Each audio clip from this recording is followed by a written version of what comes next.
You're watching 48 Fastcast.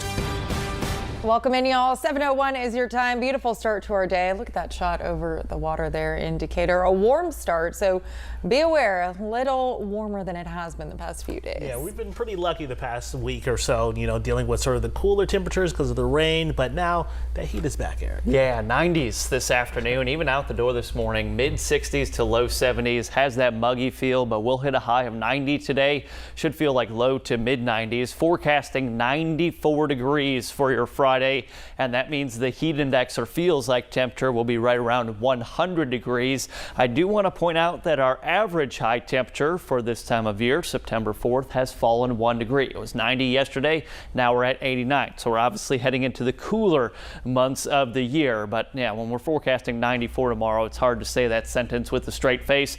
Cold front comes in on Saturday. Great stretch of days. Sunday in particular looks beautiful. Pink number is your heat index. That will be in the low to mid 90s. Make sure you're drinking plenty of water. We do have some isolated downpours and storms developing through the afternoon and evening. I think most of the coverage will favor areas to our north into middle Tennessee. But I talked about that cold front coming in on Saturday. It'll bring showers and storms Saturday morning, but also usher in some drier air for Sunday and early next week. This is your 48 First Alert Road Report, sponsored by Bankston Motorhomes.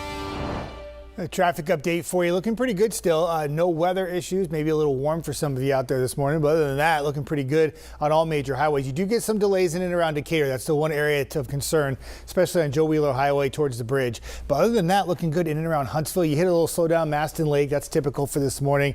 And it looks pretty good. Governor's Drive and going up Pulaski Pike. No problems there. Here are your drive times, and please have a safe Thursday morning commute. Gina. Jeff, thank you. A mother is now filing a lawsuit after the death of her son. He died while in custody after being arrested by Decatur Police. Police arrested John Scott Jr. during a mental health crisis in April.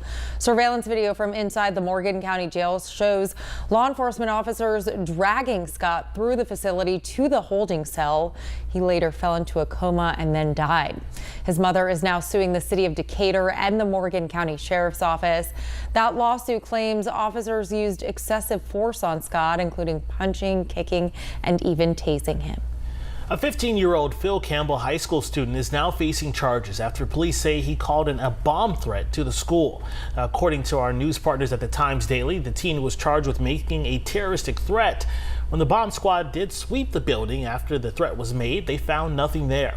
Phil Campbell Police Chief Jessica Clements told the Daily that they aren't sure why the teen made that threat. One of the men who recently ran for mayor of Florence is now behind bars, charged with embezzlement. Anthony Britnell Jr. was arrested in connection to a felony warrant out of Mississippi. Police say they arrested him on Tuesday at a Florence home. He is now awaiting extradition to Mississippi while the Lauderdale County Jail holds him. Britnell was recently one of several candidates who lost the race for Florence mayor.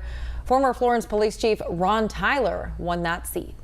A man is in the Madison County Jail this morning accused of threatening a local judge. Now, Cyrus Batchelder is charged with making a terroristic threat. Prosecutors say he posted threats on social media aimed at Judge Claude Hunley after losing a custody case.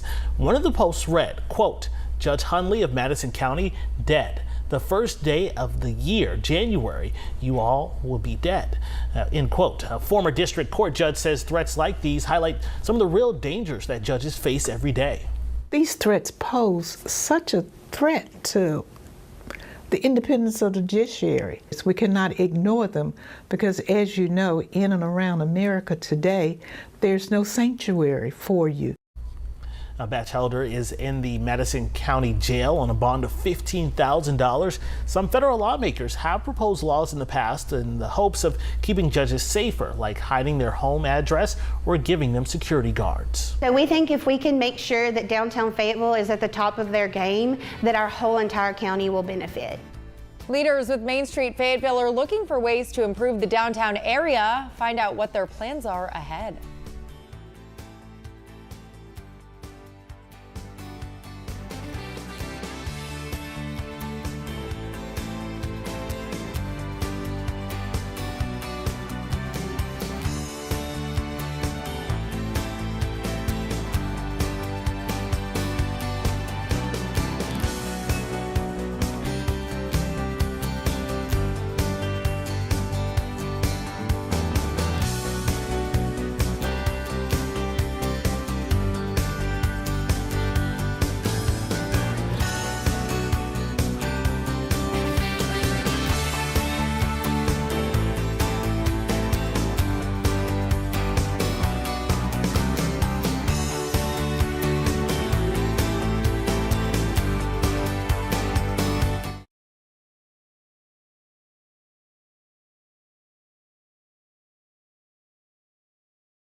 Welcome back. Leaders with Fayetteville Main Street are finding ways to improve the downtown area. The organization recently sent out a survey to learn what people would like to see more of in downtown. Main Street Fayetteville received 919 responses to that survey. Executive Director Amy Bird tells us this was one of the highest participation efforts they've seen across the state for this specific survey. Bird says most people wanted to see more dining and entertainment options downtown. City leaders are applying for a grant this month, which will help them hire a consultant to recruit new businesses. Bird says investing in Main Street will be beneficial in the long run. So Fayetteville is the heartbeat of Lincoln County, and when your heartbeat is strong, the rest of your body benefits. So we think if we can make sure that downtown Fayetteville is at the top of their game, that our whole entire county will benefit.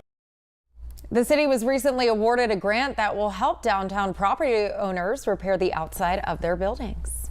Now, your First Alert weather with meteorologist Eric Burke.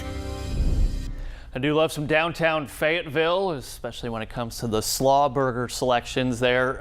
Looking at our rain chances for today, isolated downpours and a few storms developing through the afternoon into the early evening. This 20% for your Friday is mainly going to be probably 5 p.m. to 10 p.m. We're tracking the potential for some light showers, and then a cold front comes in. Cold front will bring more substantial change for Saturday, and that means that round of beneficial rainfall for the morning hours, a few embedded storms Saturday morning, perhaps even into the early afternoon, but it's the falling humidity that we start to feel by Saturday night into Sunday and next week. And I mentioned the beneficial rainfall.